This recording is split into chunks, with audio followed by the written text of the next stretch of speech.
बड़ी सुंदर होने से धूम तरह सुन लो। अरे राजा जी के हिंदिया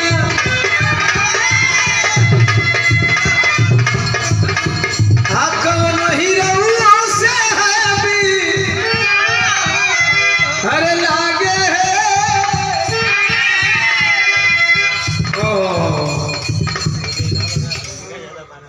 पहले मेहरारू दूसरा का मरद देख के बखान कर कि फलाना का मरद बड़ी बढ़िया बा। बाहरे शिल्पी राज कम से कम उस मेहरारू के ही सिखा दिलो कि मेहरारू के अपने मरद के बखान करे के चाहिए, चाहे वो कैसनो रहे, आंधर रहे, लंगड़ रहे, लूर रहे, है तो पति परमेश्वर में।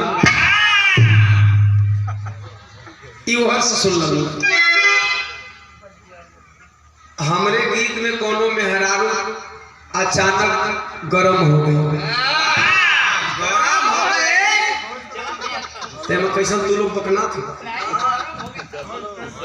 एक बात बताइला, मेहरारू गरम हो जाए, मर्द केतनो पानीदार नहीं, वो मर्द के ठंडा होने के पड़े।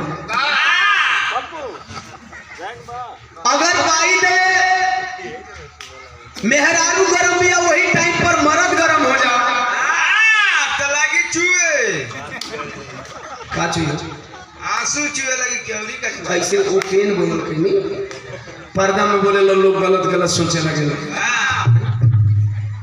मर्द गरम बा मेहरारू गरम बा, गुस्सा गुस्सी में दोनों तरफ से झगड़ा हुई, मार पिटैया हो गई। अब मार पिटैया भइल त आंसू चुई निश्चित चुई।